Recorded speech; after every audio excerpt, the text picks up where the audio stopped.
Las Vegas, Nevada. February 1972.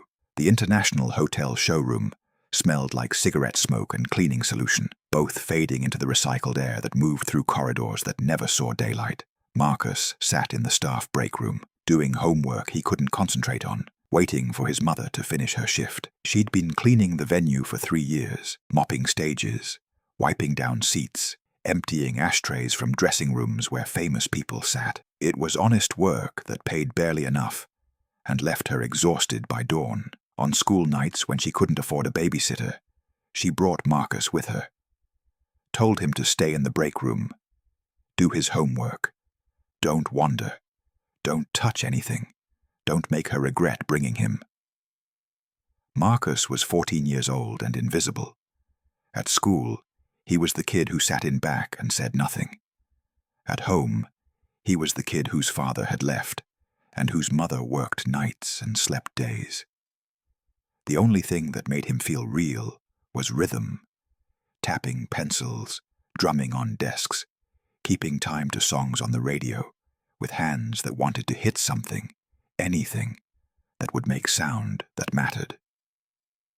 Tonight, like most nights, his mother had disappeared into the labyrinth of the venue with her cart of supplies, and Marcus, after an hour of staring at math problems that made no sense, stood up and walked into the corridor. He knew the rules, knew he wasn't supposed to leave the break room, but something pulled him forward. The echo of the empty building, the distant hum of equipment, the knowledge that somewhere in this maze was the stage. The actual stage where Elvis Presley performed, where drums sat waiting, where music happened. Marcus followed the corridor, turned left, then right, found himself standing at a door marked Stage Access, Authorized Personnel Only. He pushed it open. The stage was enormous and empty, house lights off, work lights on, creating harsh pools of illumination that made everything look both sacred and industrial at once. Microphone stands stood like sentries, cables snaked across the floor, and at the back, elevated on a riser, sat a drum kit. Marcus walked forward slowly, shoes squeaking on the polished wood. He'd seen drums on TV, seen pictures, but never in person, never this close. The kit was beautiful. Chrome hardware catching light, skins stretched tight, cymbals hanging like frozen sound. He stopped at the edge of the riser, not daring to climb up, just looking, memorizing, imagining what it would feel like to sit there, to hold sticks, to make those drums speak. His hand reached out, touched the edge of a tom. The drum didn't make sound, but Marcus felt it vibrate slightly under his fingers, felt the tension of the skin, the promise of noise contained and waiting. He looked around. No one. Just him and the equipment, and the vast empty room that would hold thousands of people tomorrow night. He climbed onto the riser, sat on the stool. It was higher than he'd imagined. The pedals felt strange under his feet, but his hands knew exactly where they wanted to be. He picked up the sticks lying on the snare, held them the way he'd seen drummers hold them on TV, raised them slightly. "Hey!" Marcus froze. A security guard appeared from the wings, flashlight cutting through the dim stage. "What the hell do you think you're doing?" 2 guards now, 1 on each side. Marcus stood quickly, dropping the sticks. They clattered against the drum, making a sound that felt like shame given noise. I was just looking. "Get down from there. Now." Marcus climbed down from the riser, heart pounding. The guards flanked him, not touching but clearly blocking any escape. One was older, balding, with a name tag that said Reynolds. The other was younger, built like someone who'd been hired specifically to intimidate. "Where's your badge?" Reynolds demanded. "I don't have one. My mother works here. She's cleaning." "Staff kids aren't allowed backstage. You know that." I just wanted to see. You just wanted to see. You were touching equipment, sitting at a $20,000 drum kit. You have any idea what could have happened? What if you'd broken something? What if you'd gotten hurt and sued? Marcus said nothing. Felt 14 years old and stupid and small. Reynolds grabbed his arm. Not hard, but firmly. Come on, we're finding your mother. And then we're talking to management about whether she keeps her job. They marched Marcus back through the corridors. The younger guard radioed ahead. We've got a situation. Staff kid in restricted area. Needs supervisor to staff break room. Marcus's chest tightened. His mother would be horrified. Terrified. She'd told him 1,000 times. Stay in the break room, don't wander, don't make trouble. And he'd done exactly what she'd asked him not to do. They reached the break room. His mother was already there, called from wherever she'd been cleaning. She looked at Marcus, at the guards, and her face went pale. What happened? Your son was on stage, touching equipment, unauthorized access. Marcus, her voice broke. I told you to stay here. I told you. I'm sorry, ma'am, Reynolds said, but this is a serious violation. We have protocols, liability issues. I'm going to have to report this to management. Marcus's mother's hands trembled. Please. He didn't mean any harm. He's a good kid. He likes music. He wasn't trying to cause trouble. Intention doesn't matter. Rules matter.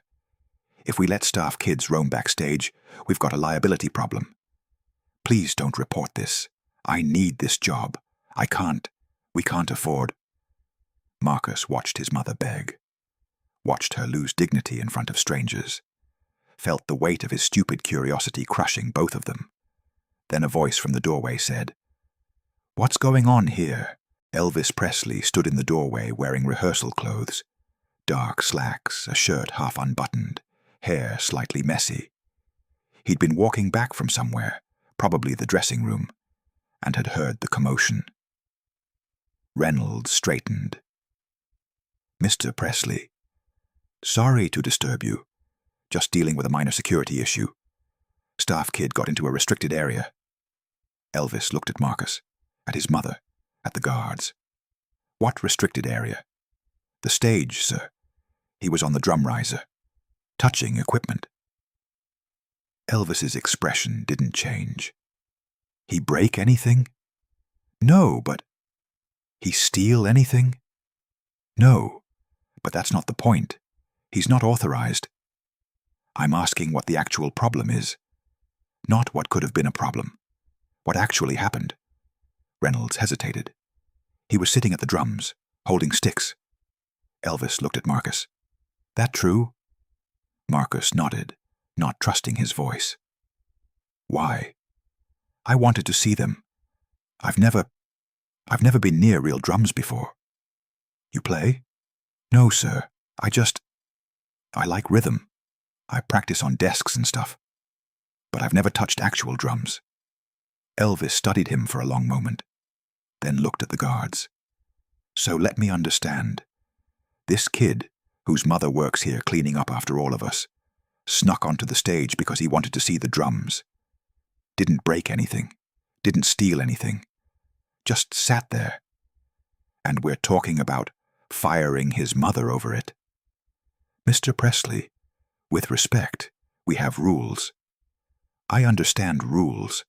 I also understand that sometimes rules are about covering our asses instead of doing what's right. Elvis looked at Marcus's mother. What's your name, ma'am? Angela Davis. How long you been working here, Angela? 3 years. Ever had any problems? Any complaints? No, sir. Elvis nodded, looked back at Reynolds. So we've got a good employee who's been here 3 years. Never caused trouble. She brings her kid because she can't afford childcare. Kid makes a mistake because he's curious, and we're going to destroy her livelihood over that. Mr. Presley. Here's what's going to happen. You're going to not report this. Angela keeps her job, but... He looked at Marcus. If you want to be around this world, you're going to do it right. Not sneaking, not breaking rules. You're going to work for it. Elvis led them to a quieter corner of the corridor, away from Reynolds and the younger guard, who stood watching with uncertainty. Here's my proposal, Elvis said. Marcus, that's your name? Yes, sir. Marcus wants to be around drums, around music. I get that. I remember being a kid who couldn't afford access to this world. But here's the thing. You don't get to just show up and play. You have to earn your place. Everyone here works. Roadies, techs, musicians, everyone. So if you want to be backstage, you work backstage. He looked at Angela. With your permission, I'll arrange for Marcus to help the crew. Simple stuff, coiling cables, moving cases that aren't too heavy, watching how things are set up and broken down. He comes when you're working. He stays in designated areas, he learns. And if he proves he's serious, maybe, someone shows him how to hold drumsticks properly. Angela looked at her son, at Elvis. You'd do that? I'm offering him a chance to learn, but it comes with conditions. He keeps his grades up. He respects the crew. He doesn't touch equipment without permission. If he violates any of that, he's out. And if I hear he's been a problem for anyone, the deal is off. He looked at Marcus. This isn't a free pass. This is work. You'll be the youngest person backstage, which means you'll have to prove yourself twice as hard. You up for that? Marcus nodded, not trusting himself to speak without his voice breaking. Then we've got a deal. Elvis looked at Reynolds. Get this cleared with venue management. The kid works. He's supervised. He's got access as part of the crew. Any problems with that, send them to me. Reynolds clearly wanted to object, but knew better than to argue with Elvis Presley. Yes, sir. Elvis turned to leave, then paused. Marcus, don't make me regret this. I won't. I promise. Elvis walked away. Angela looked at her son with tears in her eyes. Relief, fear, hope all mixed together. You heard him. Don't mess this up. The next week, Marcus showed up with his mother and was handed off to Jimmy, the head roadie, a barrel-chested man in his 40s with a beard and a permanent expression of mild annoyance. So you're the kid Elvis is sponsoring, Jimmy said, making it clear what he thought of special treatment. Okay. Rule 1. You touch nothing without asking. Rule 2. You do what you're told without complaining. Rule 3. You stay out of the way. Got it? Yes, sir. Don't call me sir. I work for a living. Call me Jimmy. Marcus spent that first night coiling cables. Just cables. Miles of them, it seemed. XLR cables, instrument cables, power cables. Each one had to be wrapped properly, secured with Velcro, stored in the right case. It was tedious work, but Marcus did it without complaint. Over the following weeks, he learned the rhythm of the venue, how sound check worked, how equipment got moved from trucks to stage, how the drum tech, a quiet man named Paul, tuned the kit before every show, adjusting tension, checking hardware, replacing heads when needed. Marcus watched everything, asked questions when appropriate, kept his mouth shut when the crew was busy. And slowly, grudgingly, they started to accept him. Not as an equal, he was 14 and knew nothing, but as someone willing to learn. Paul was the first to soften. One night after everyone else had left, he saw Marcus staring at the drum kit. You want to try? Paul asked. Marcus's eyes went wide. Really? 10 minutes. Don't tell Jimmy. And you do exactly what I say. Paul showed him how to hold the sticks, how to hit the snare properly, Wrist motion, not arm. How to keep basic time on the hi-hat. Marcus's hands shook at first, but as he found the rhythm, something clicked. The drums responded to him, made noise that felt purposeful, made him feel real. Not bad, Paul said after 10 minutes. You've got natural time, but you need lessons, real lessons. I can't afford, I know, but there's a community center on West Charleston. Guy there teaches drums cheap. Tell him Paul sent you. Maybe he'll cut you a deal. Marcus kept his grades up, kept showing up at the venue, kept learning. Over months, then years, he became a fixture backstage. The kid who knew where everything was, who could splice a cable in minutes, who understood the flow of a show from setup to teardown. He took Paul's advice, found the community center, started lessons he paid for by mowing lawns and doing odd jobs. His teacher, an older jazz drummer named Ray, taught him rudiments, timing, dynamics. Taught him that drums weren't about hitting hard, they were about serving the music. By 16, Marcus was being paid small amounts to help with local shows at churches and community centers. By 18, he was a competent stagehand and a decent drummer. Not virtuoso level, not heading to Berkeley or LA, but solid, reliable. Someone bands could count on. Elvis saw him occasionally during those years, never made a big deal of it, just asked how school was going, how the drumming was coming along. Reminded Marcus that the opportunity came with responsibility. When Marcus graduated high school, Elvis sent a card. Simple message. Keep the beat. Keep working. Proud of you. Marcus framed it. Kept it on his wall through every apartment he lived in afterward. Elvis died in 1977. Marcus was 21, working as a drum tech and occasional session player in Las Vegas.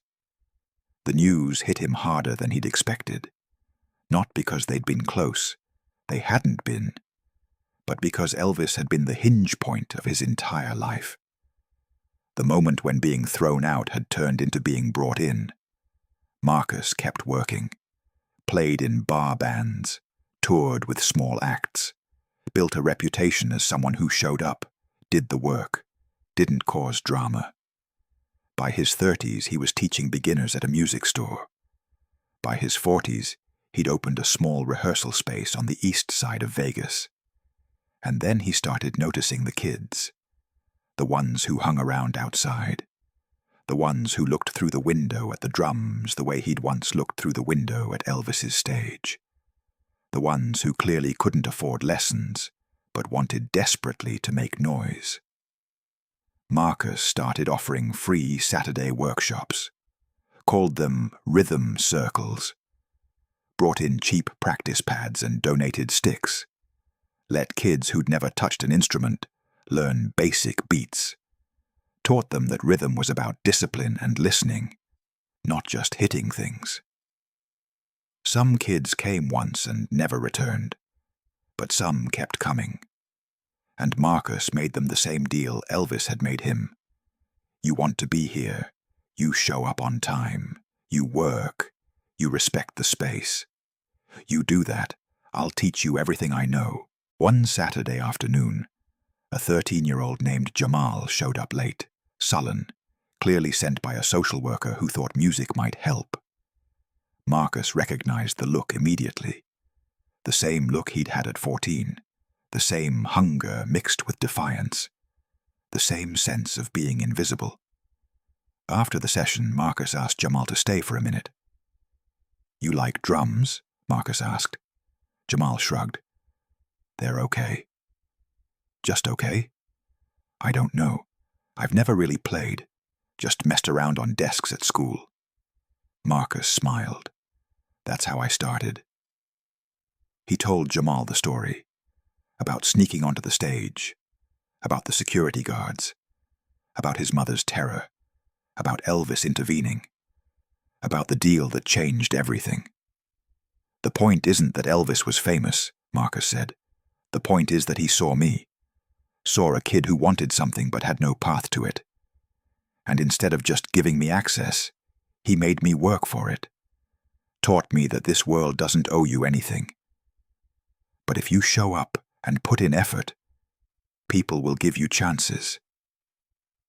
Why are you telling me this? Jamal asked. Because you've got the same look I had. Like you're waiting to be thrown out before you even try to get in. And I'm telling you, don't wait. Show up, work, prove you're serious, and I'll help you. Same deal I got. You earn it. It's yours. Jamal came back the next Saturday, and the next.